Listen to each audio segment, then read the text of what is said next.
Assalamu alaikum, j'espère véritablement que kulchi labas. Le Coran autorise les hommes à se marier avec plusieurs femmes jusqu'à 4. Ça, c'est une loi que Allah, ou les auteurs du Coran plus exactement, ont copiée sur le Talmud. C'est-à-dire qu'il a autorisé la polygamie jusqu'à 4.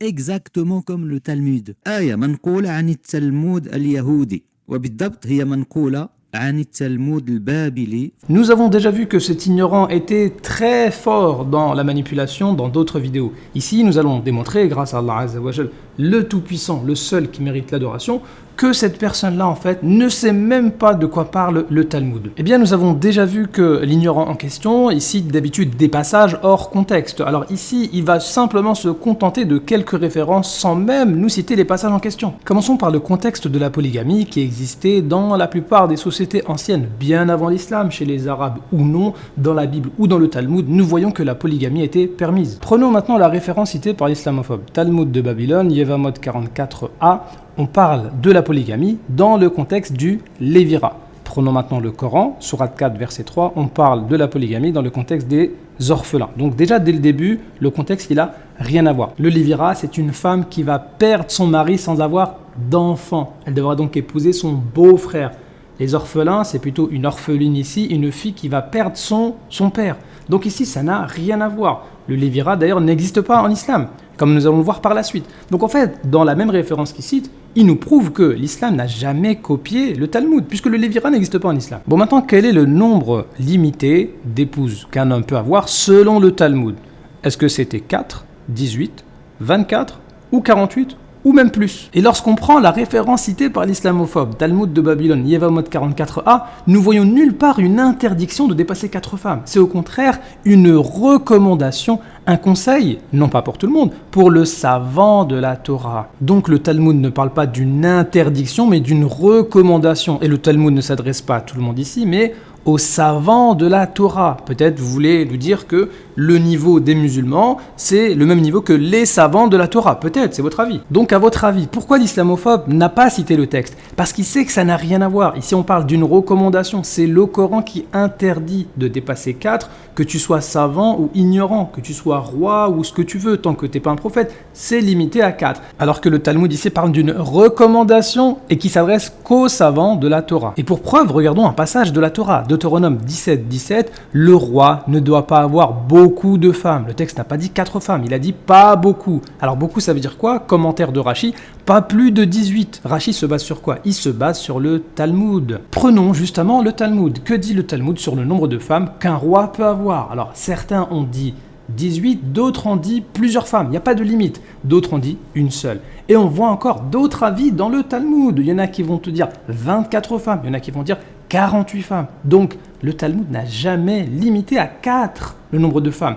Il parlait d'une exception pour les savants de la Torah. C'était une recommandation en plus. Et d'ailleurs, le Talmud de Jérusalem va nous parler d'un rabbin qui avait 300 femmes. Ce rabbin, c'était un prêtre qui recevait beaucoup de nourriture des offrandes. Sauf que cette nourriture-là, il n'y a que les prêtres et sa femme qui peuvent en manger. Et comme c'était la famine, eh bien ce rabbin, il a eu l'idée d'épouser 300 femmes afin de leur donner de la nourriture. Comme elles étaient femmes de prêtres, elles pouvaient manger cette nourriture sacrée. Bon, après on voit qu'ils ne sont pas tous d'accord parce que c'était un mariage ou simplement un fiançailles, parce que, bon, 300 femmes, ça fait quand même beaucoup. Toujours est-il que ce qui est important ici, c'est que si le Talmud avait interdit de dépasser 4 femmes, eh bien ce rabbin n'aurait jamais pu épouser ou se fiancer avec 300 femmes. C'est donc une preuve supplémentaire que le Talmud, selon le Talmud, eh bien, n'a jamais interdit de dépasser 4 femmes. Conclusion, c'est donc le Coran et non le Talmud qui a interdit de dépasser 4 femmes, avec en plus une interdiction qui concerne tout le monde, que tu sois savant ou non, que tu sois roi ou non, c'est limité. Ayant démontré que le Coran n'a nullement copié le Talmud, nous allons maintenant voir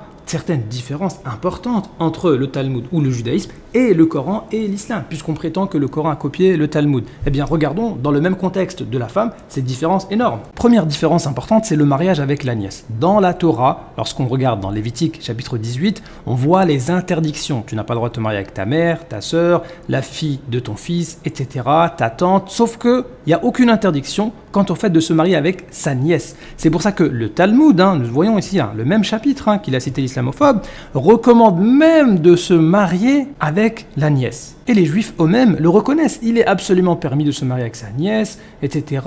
Qui mieux que l'oncle envers sa femme nièce aura une conduite respectueuse et exemplaire. La Torah interdit le mariage tante-neveu, mais elle autorise celui d'un oncle et de sa nièce. Le Talmud, encore une fois, comme référence. Maintenant, quand on regarde le Coran, sourate 4, c'est la même sourate citée par l'islamophobe tout à l'heure. Allah Azza wa Jal nous dit, vous sont interdites vos mères, filles, sœurs, tantes paternelles, tantes maternelles, filles d'un frère et filles d'une sœur. Alors pourquoi le Coran n'a-t-il pas copié le mariage avec la nièce ? En islam, c'est interdit de se marier avec sa nièce. Le lévira, on en parlait tout à l'heure dans le contexte même de la polygamie. Eh bien, c'est lorsque une femme aura son époux qui va décéder sans avoir d'enfant de sa part. Eh bien, c'est très recommandé, c'est important à ce que cette femme-là épouse son beau-frère, afin que le fils qu'elle aura soit compté en tant que fils du premier mari, pour pas que le nom du premier mari disparaisse. Cette recommandation d'épouser son beau-frère, si on ne le fait pas d'ailleurs ici, eh bien sa belle-sœur s'approchera de lui en présence des anciens, lui ôtera son soulier du pied et lui crachera au visage. C'est-à-dire que, en gros, c'est mal de ne pas le faire. Eh bien ça, c'est présent dans la Torah, dans le Talmud, en islam, ça n'existe pas. Si tu n'as pas envie d'épouser ton beau-frère, il n'y a aucun blâme et il n'y a aucune recommandation à t'inciter à épouser ta belle-sœur. Donc encore une fois, le Coran n'a pas copié le Talmud. Le mariage, ou plutôt le remariage avec son ex-femme.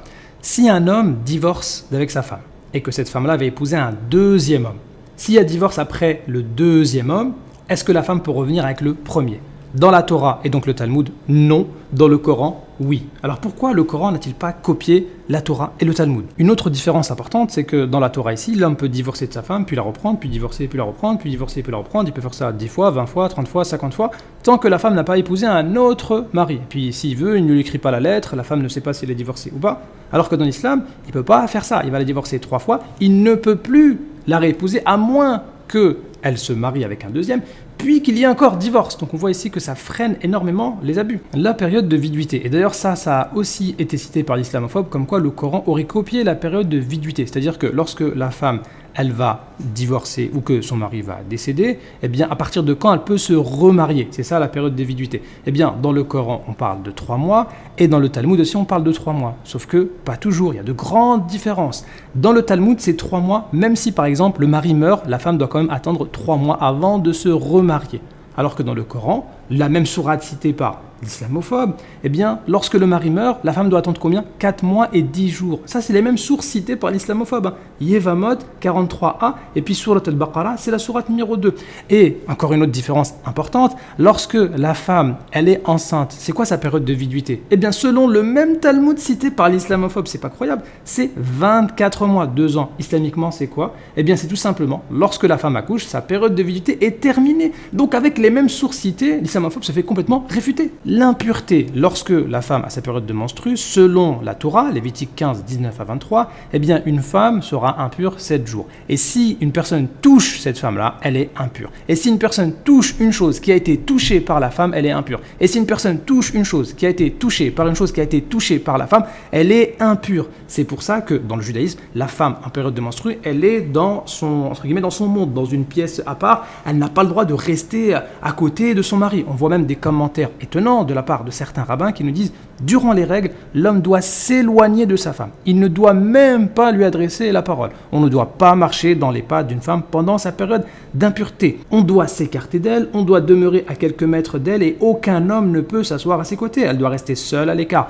Il faut même éviter de marcher dans les traces de ses pas. Cela peut causer du tort. Quant à ces règles, elles indisposent quiconque converse avec elle. Alors est-ce que l'islam a copié le Talmud, la Torah et ce qu'ils disent les rabbins ? Absolument pas. On a rapporté justement au prophète alayhi salatu wassalam, que les juifs ne s'asseyent pas avec la femme en menstru dans une même maison et refusaient de manger et de boire avec elle. On a la confirmation ici dans les sources juives. On l'a mentionné au prophète alayhi salatu wassalam. Alors Allah Azza wa Jal a révélé la sourate 2 verset 222. Il t'interroge sur les menstrues des femmes, dit c'est un mal, éloignez-vous donc des femmes pendant les menstrues. Qu'est-ce que ça veut dire éloignez-vous ? Dans quel sens ? Eh bien faites tout avec elle, sauf les rapports charnel. Et on voit justement que le prophète, alayhi salatu wassalam, justement, il était aux côtés de ces femmes, et ce qui interdit clairement l'éloignement en islam, c'est pas ce qui est indiqué ici, c'est simplement les rapports intimes. Donc encore une fois, l'islam n'a rien à voir et n'a pas du tout copié ce qu'il y a dans le Talmud. Toujours dans les impuretés, en parlant des lochis, c'est-à-dire lorsque la femme va enfanter, pendant combien de temps elle est impure. Eh bien, si on regarde dans la Torah, ça va dépendre si l'enfant c'est un garçon. Si l'enfant c'est un garçon, ça va faire 7 jours plus 33 jours, autrement dit 40 jours. Par contre, si l'enfant c'est une fille, eh bien, la mère sera impure pendant 2 semaines plus 66 jours, c'est-à-dire 80 jours. Ça veut donc dire que si l'enfant qui vient de naître c'est un garçon, la mère sera impure 40 jours. Par contre, si l'enfant qui vient de naître c'est une fille, la mère sera impure 2 fois plus, donc 80 jours. Et bien ça en islam, ça n'a rien à voir. En islam, que l'enfant soit garçon ou fille, la période ne varie pas en fonction du sexe de l'enfant. Donc encore une fois, l'islam n'a pas copié la Torah ou le Talmud. L'héritage, c'est encore une différence importante. Dans la Torah, le premier-né, il va hériter du double de ses frères. Et par contre, s'il y a au moins un seul garçon, il n'y a aucune fille qui va hériter. Ça veut dire que dans la Torah, la fille n'héritera de son père que sous 2 conditions. Premièrement, il ne faut pas qu'il y ait de garçon. Deuxièmement, elle devra épouser un homme de la tribu de son père. Alors que dans le Coran, la fille hérite 2 fois moins que le garçon, mais quoi qu'il arrive, une fille, peu importe si elle a des frères ou non, peu importe qui elle épouse, elle héritera de son père. Donc encore une fois, le Coran n'a ni copié la Torah ni le Talmud. Le soupçon d'adultère. Dans la Torah, si un homme accuse sa femme d'avoir commis l'adultère, eh bien il devra amener cette femme au prêtre, il devra amener une offrande, le sacrificateur fera tenir la femme debout devant l'Éternel, il découvrira la tête de la femme, le sacrificateur fera jurer la femme, il fera boire à la femme les eaux amères qui apportent la malédiction. Telle est la loi sur la jalousie, le mari sera exempt de faute, mais la femme portera la peine de son iniquité. Alors en islam, dans le Coran, il n'y a pas de découvrir la tête de la femme, il n'y a pas de lui faire boire des eaux amères.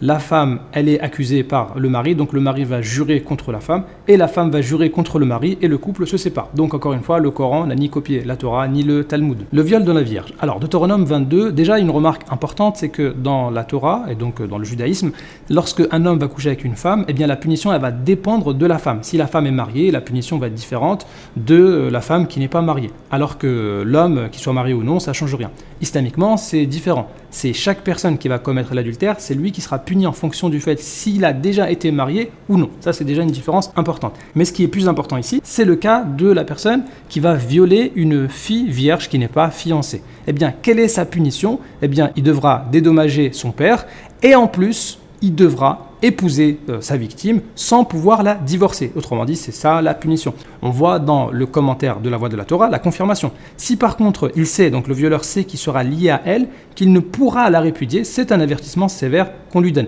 Autrement dit, la punition du violeur, en plus du dédommagement, c'est d'épouser sa victime et qui ne pourra jamais la renvoyer. Alors islamiquement, ça n'a rien à voir. La punition du violeur, c'est justement pas d'épouser sa victime sans pouvoir la divorcer. C'est complètement différent. Donc encore une fois, le Coran et l'islam n'ont absolument pas copié la Torah et le Talmud. Pour terminer la liste, alors j'aurais pu mettre d'autres exemples sur le thème de la femme qui prouvent bien que l'islam n'a rien à voir et n'a pas copié le judaïsme ou le Talmud. Là, j'étais que sur le thème de la femme en plus.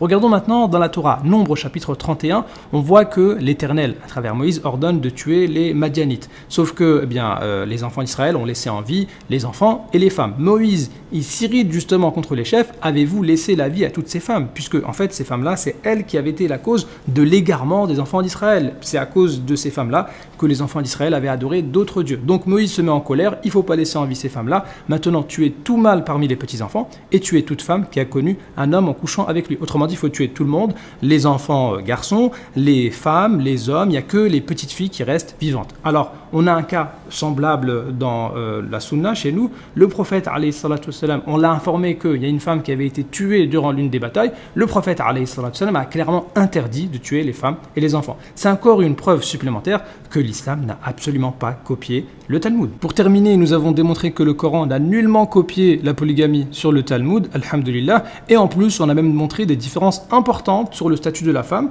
qu'il y a entre l'islam et le judaïsme. Bien évidemment, le but de la vidéo, c'était pas de se moquer ou de critiquer les autres comme ça gratuitement. Le but, c'était de réfuter les ignorants par les mêmes sources qu'ils ont citées. Alhamdulillahi Rabbil Alamin. كنتم في ريب مما نزلنا على عبدنا فأتوا بسورة من مثله وادعوا شهداءكم من دون الله إن كنتم صادقين فإن لم تفعلوا ولن تفعلوا فاتقوا النار التي وقودها الناس والحجارة أعدت للكافرين